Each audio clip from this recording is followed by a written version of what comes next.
Hi, everybody. Great to be learning with you again today. I feel like it's been a little bit of a while. We're going to go through a couple of texts in the last week that we saw in Masechet Gittin. Not so many stories or personalities that I sometimes tend to focus on, but I think these are more sort of some foundational texts about Jewish divorce in general. So we're going to start with the beginning of the third parak here on page 24a, and we're going to start with a Mishnah. And the Mishnah, and again, as we've done before, you can just, I'll check the chat after I'm done reading a section of text, and we can have a little discussion about it. Okay. Kol get shenichtav shelo l'shum isha pasul. So one of the fundamentals about Gittin, about Jewish divorce, is that any bill of divorce that was not written for the sake of a specific woman is considered to be pasul. It isn't valid. And in fact, this is something that still happens today. I don't know, maybe some of you have gone through a Jewish divorce or you've seen a Jewish divorce, but one of the things that they do is that, the woman has to be specifically specified, as does the man, as does the location, but you can't just write a get just for anybody. You have to write it specifically for that woman. And so then the Mishnah wants to say, Kate side, how is this shown?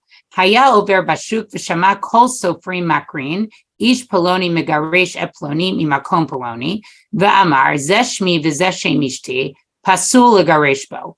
So the example that the Mishnah gives, right, and the Gemara will explain a little bit more about this. It's a little tongue-in-cheek, but it's that basically somebody's walking in the shuk. He hears the scribes basically writing writing some kind of divorce, writing some kind of get. And in order to write it, they make up, or they say, okay, we're going to say the name of the man is this, and he's divorcing this woman, and we'll say this is her name in this place. And that man says, wow, what a coincidence, right? This happens to be my name. It happens to be my wife's name. You know what? I want to get divorced now. Okay, maybe he thinks it's like a sign from heaven or something like that. He should bother to get divorced. But the Mishnah tells us pasul garishbo. Actually, this is not an acceptable type of get because it was not written specifically for her when it was started to be written, and therefore he cannot use it to divorce her. And we have a very interesting formulation here in the Mishnah.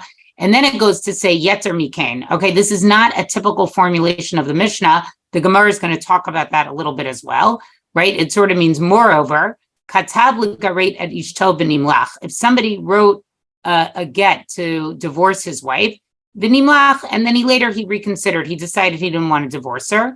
Mitzao ben iro v'amar lo shmi kishmech kishimcha v'shem ishti kishem ishtacha pasul l'gareshbo. And so what does he do? He's like, hey, I have this good get. It has my name. It has my wife's name. It has the name of the place I'm in.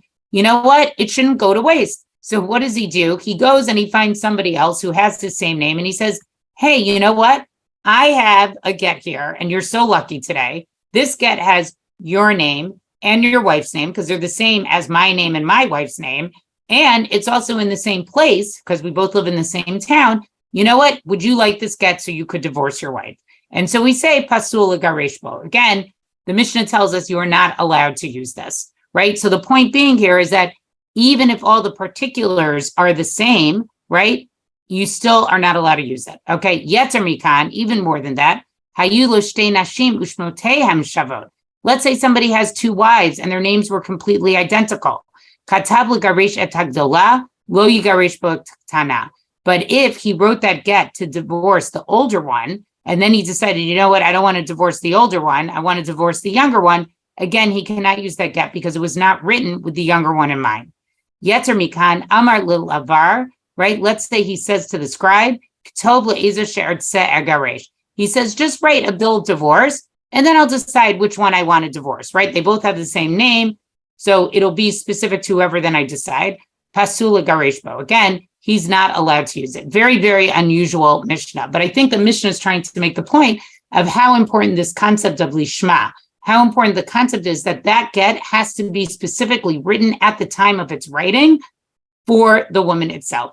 Now, we're going to see later on why this is a little bit interesting, because we know that the power of the get, this is a very big machlokas between Rabbi Meir and Rabbi Elazar, does not necessarily come from the writing. It comes from the signing of the witnesses, or it comes from the delivery of the get itself.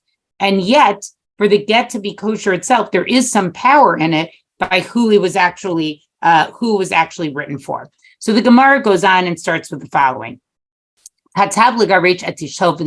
Right?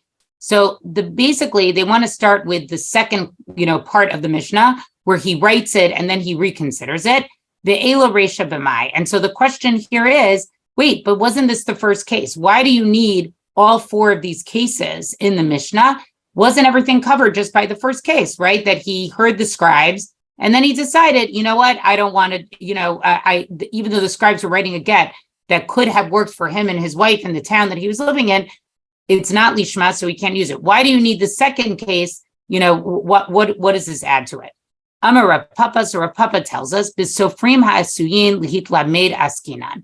We're dealing with scribes who were practicing writing. Okay, that's what the first case is, right? So in other words, it was basically like some kind of exercise. They would practice how to make sure that they wrote the get correctly. And that's really what the first case is. So you're in the shuk, you walk by scribe school, you hear them doing a practice get. Lo and behold, the practice get involves your name and your wife's name in the correct town, and you decide you want to use it. That's really what the first clause is talking about.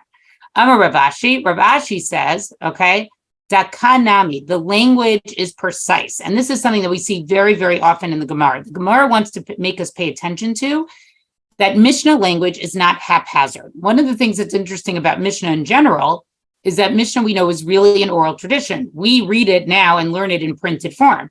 But we know that the Mishnah and the Gemara were well before there were printing press, right? It wasn't like today, where not only do I have one copy of Mishnah in my house, I have multiple copies of Mishnah in my house, right? Or multiple copies of Talmud in my house.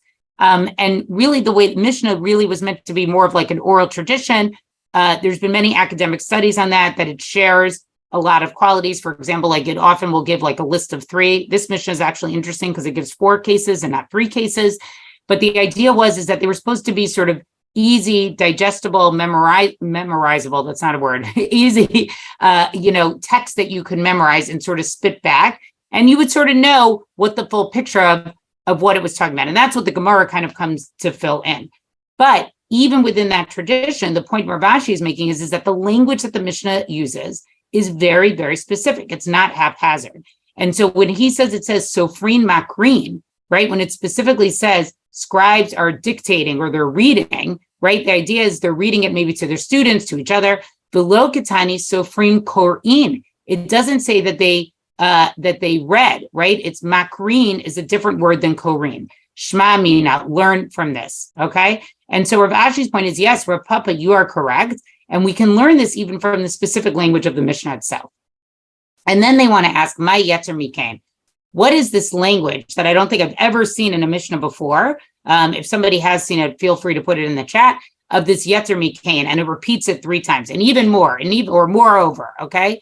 Tana devei Rabbi Yishmael, right? So they're going to quote a brisa basically. So the school of Rabbi Yishmael taught, Lo zeh shenichtav shelo l'shum gerushin, ela ab zeh shenichtav l'shum gerushin pasul.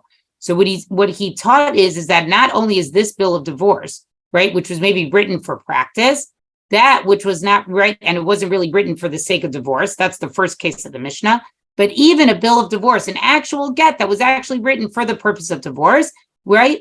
If the husband reconsiders and he decides, you know what, I don't want to divorce my wife, this is the second case of the Mishnah, that's really the chiddush of the Mishnah. That's the chiddush of the second case. That's what's new about the second case is to say that it's pasul. Below zeh, okay, and not only this bill of divorce, shenichtav l'shelo l'shum gerushin didei, which was not written for the sake of his own divorce, ela av zeh shenichtav l'shum gerushin didei pasul. Even a bill of divorce, which was written for his own divorce, right? What is it? Pasul. He can't use it for divorcing another wife. Below zeh, that's the third case. Below zeh, shelo nichtav l'shum gerushin ha, ela at zeh shenichtav l'shum gerushin ha pasul. And not only for this bill of divorce, which was not written for the sake of his wife's divorce, but for even that which was written for this wife's divorce, right? He said, he told the scribe, this was the last case, write it for each wife in case, they have the same names, and then I'll decide. That is also unfit. So basically the question is, it really sort of becomes, it's a progression essentially, right? The Mishnah is trying to show any way, shape or form, right? Where it is not a specific get written for divorce for a specific woman, you are not going to be allowed to use that get. And that is really the point that the Mishnah is trying to make.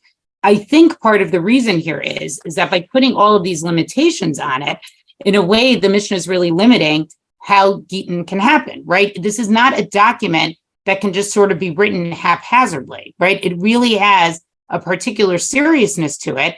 And one of the ways I think to protect women within this system, or to protect that people just sort of don't get divorced on a whim, right, is to make sure that when it's written for divorce for a particular woman. And if those circumstances are not met, or those conditions are not there, then that get is going to be considered pasul. That get is not going to be considered to be allowed anymore. Okay, so that was the next section that I wanted to read there. Any questions about that?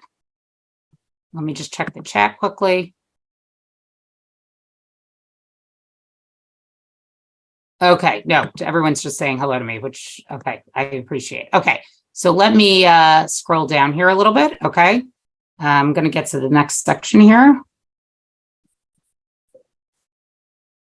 Sorry, 1 second. We're going to go to page 26A.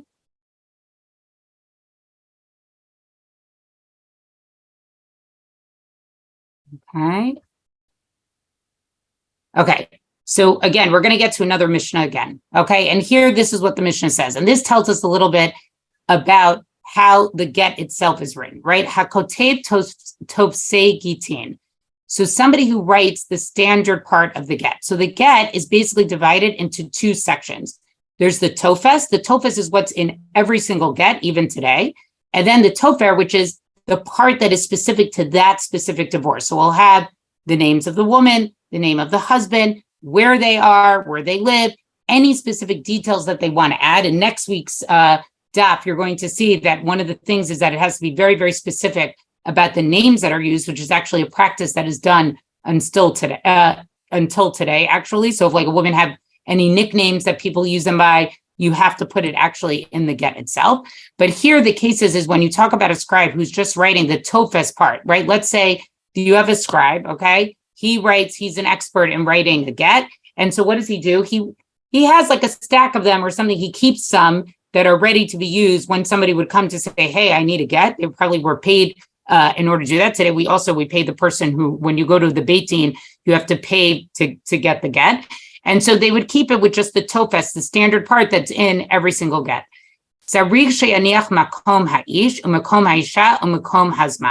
He needs to leave blank, basically, room within the get itself to have the name of the place, like where the get is taking place, the name of the man and the place of the woman and the place of the date, okay? All of those things, all of the details, the specific details about when it's taking place, where it's taking place, the man and the woman, those are details that cannot be filled out in advance, okay? They have to be filled out later. Claudette, I see you have a question.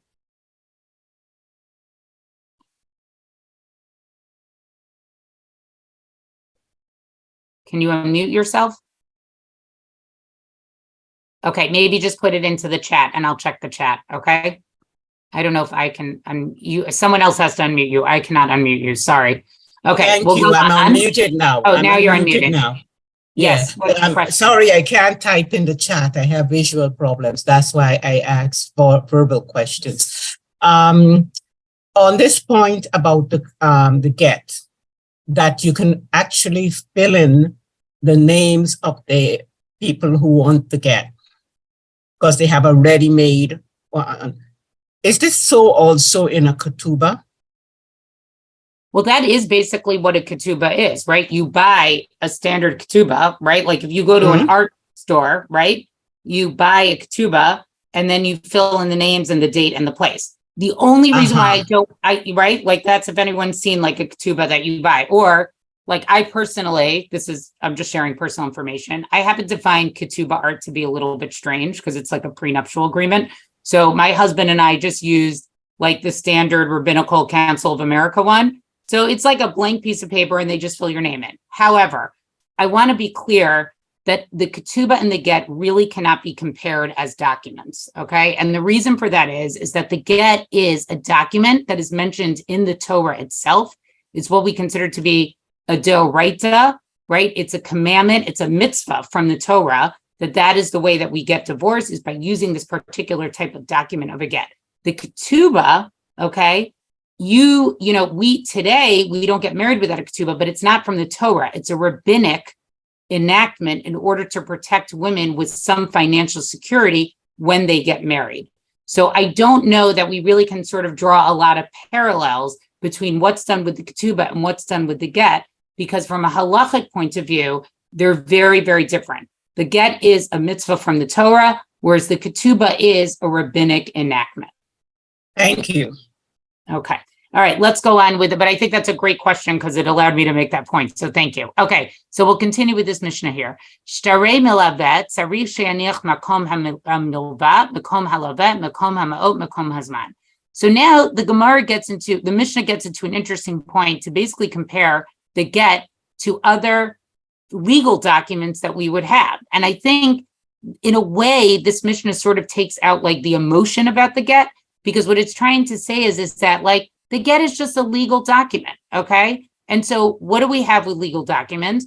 We can have some standard legal documents that were prepared earlier. And again, remember, this is pre-printing press. So probably somebody who was a scribe, I would imagine, I don't actually have proof of this, but I would imagine sort of like you would go to the scribe, they may have a bunch of, documents, whatever it is that you need, something for a loan, a land exchange, and it's pre-made because these probably took a while to write, and then they can fill it in after you purchase it.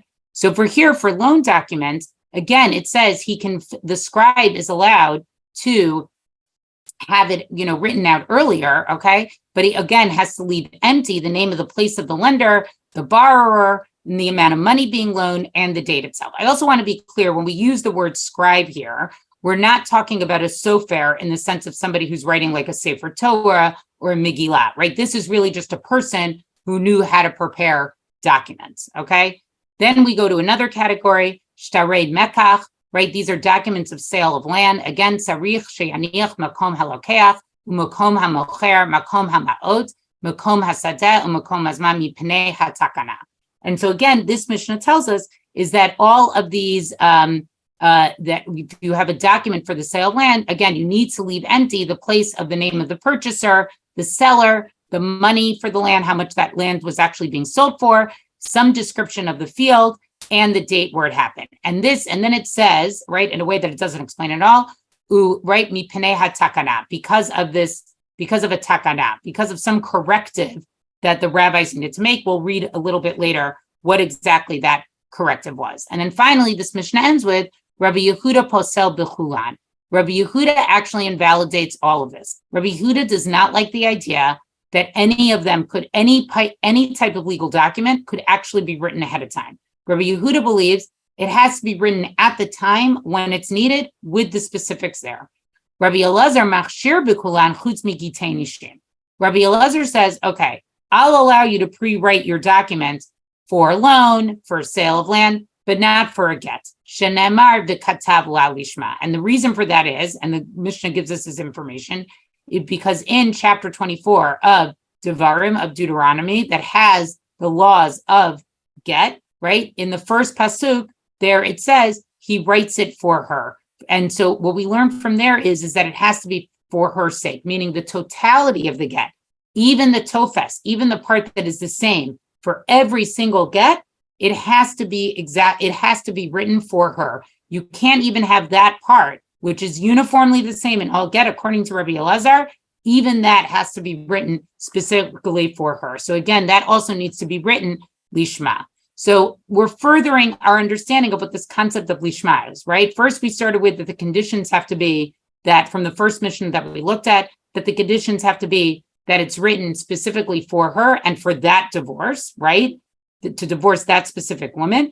And the second piece that we're seeing is that there's even a little bit between the Tana Kama, right? That's always the first unnamed opinion in a Mishnah, Rabbi Yehuda and Rabbi Elazar, that there's even some disagreement about the tofes part, the part of the get that is standard in every get. Can you even prepare that more in advance? And it's interesting to see Rabbi Elazar's sort of continuation of the idea of lishma to say, every single word in that get has to be written specifically for that divorce, specifically for that woman. and therefore you cannot prepare any part of it a little bit earlier. Okay, so let's skip down a little bit.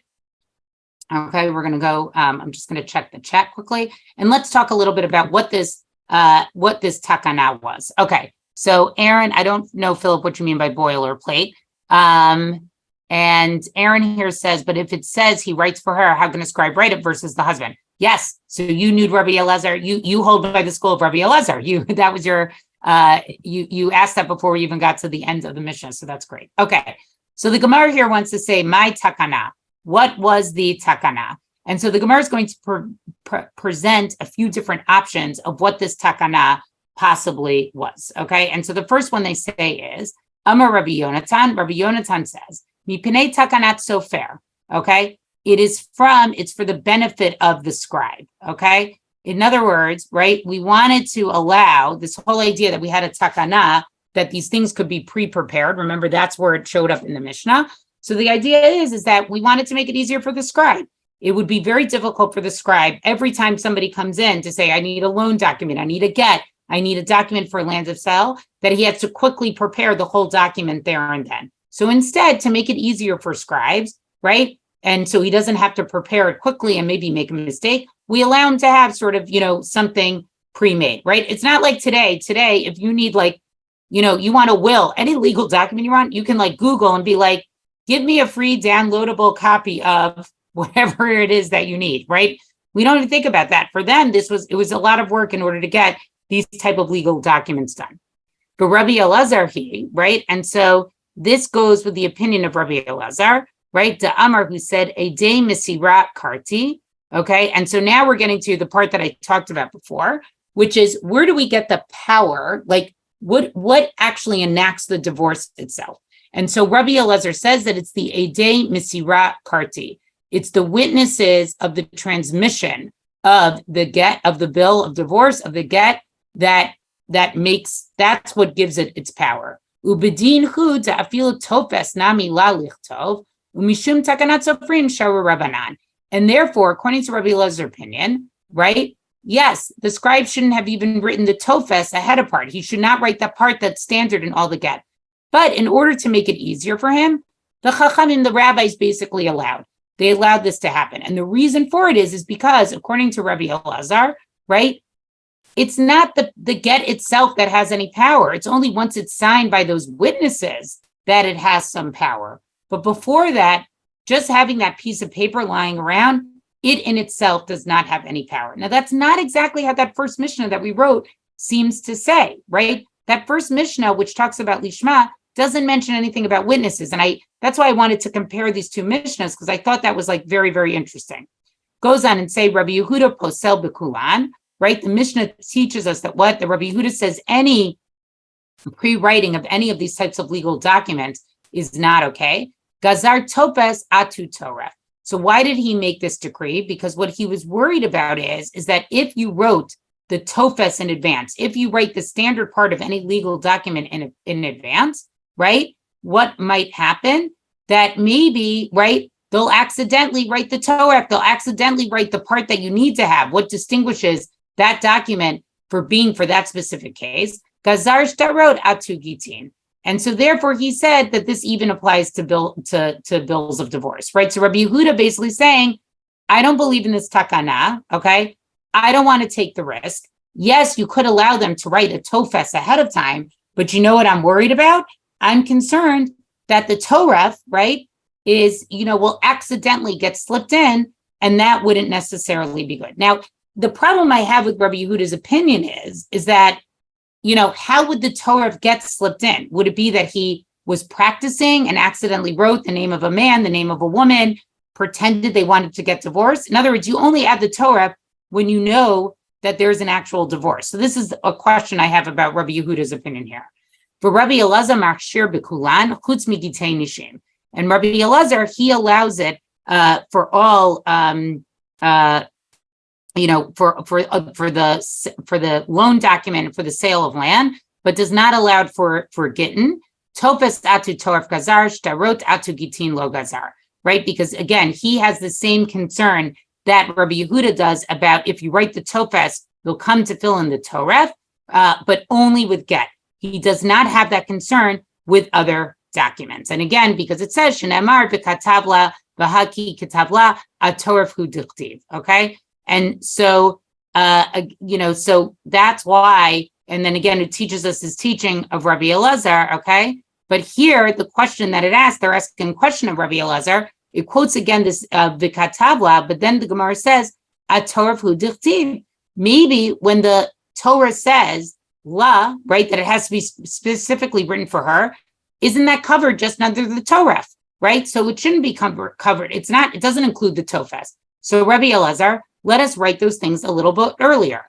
Ella amai, rather say, mishum shenamar v'katav la lishma, right? That no, when Rabbi Elazar says that it says v'katav la lishma, Rabbi Elazar holds that even the standard part of the document is covered under v'katav la, and therefore even the Tofes is not allowed to be written. Even the Tofes is not allowed to be written.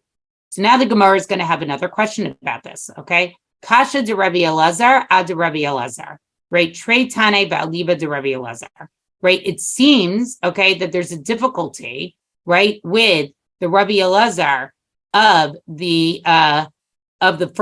last part of the Mishnah, where he says that the scribe can't write any single part in advance, and the statement of Rabbi Elazar in the first part of the Mishnah that says that maybe you could write the Torah, right?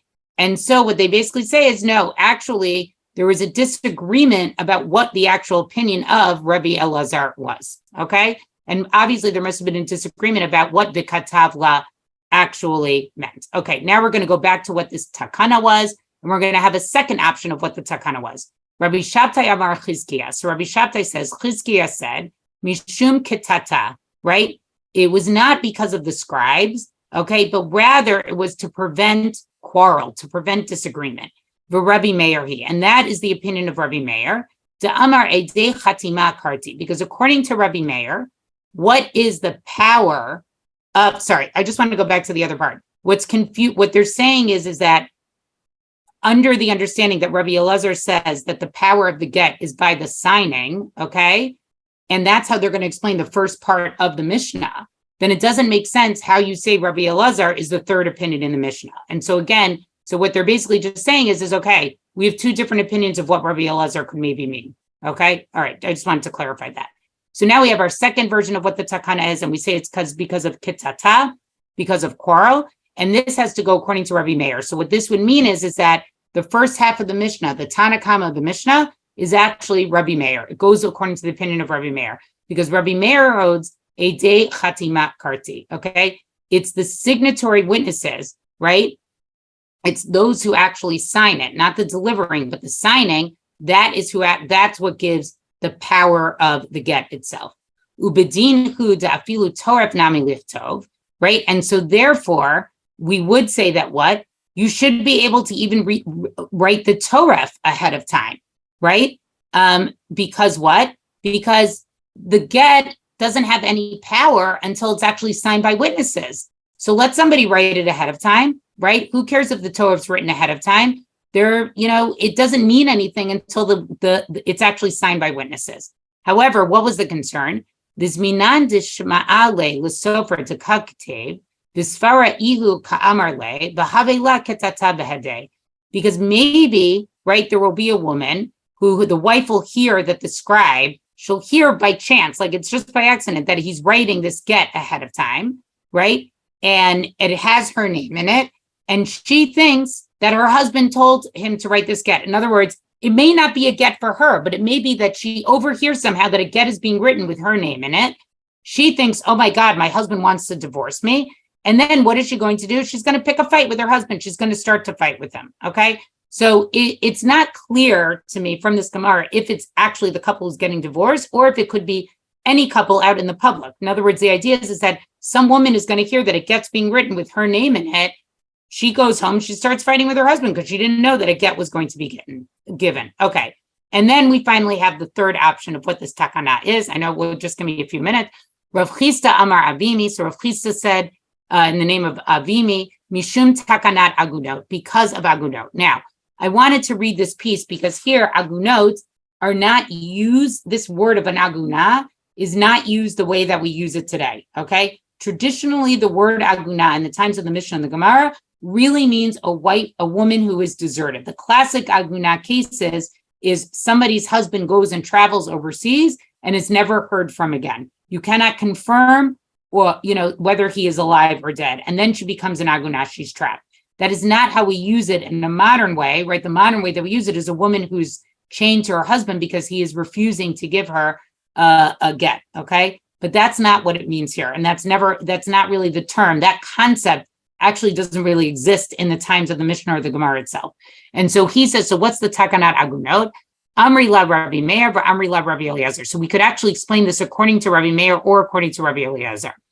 Amri la Rabbi Eliezer. How could we explain this Amri Rabbi Meir. How could we explain this according to Rabbi Meir? Remember, Rabbi Meir says, "The Amar Ede Chatima Karti." The power of the get is through the signing of the witnesses. Ubedin Huda Afilu Torah Nami Lichtov. And therefore, right, you should be allowed to write the Torah. You should be able to write the part that's specific to that get ahead of time because it doesn't have any power till the witnesses sign it. Vizminan Zahavile Ketata Bahade Veratach Ale Vizarikle Nihila Umeagain Umotivla. But there could be a situation where a husband fought with his wife, gets angry, right? Throws a bill of divorce at her, and then deserts her and leaves her divorced because he had that bill of divorce that had already been prepared in advance. In other words, again, part of what this is, it's to make sure that people just sort of can't get like, you can't do it, you can't do it on a whim. So the idea here is that what the Chachamim said is that yes, you can a complete bill of divorce cannot be prepared in advance, right? Because you want it to take some time for the husband to get it. So we allow the tofes to be written, but we would never allow the toref to be written ahead of time, okay? Because again, the idea is that we just don't want someone to just be able to get divorced quickly because the toref was already filled in.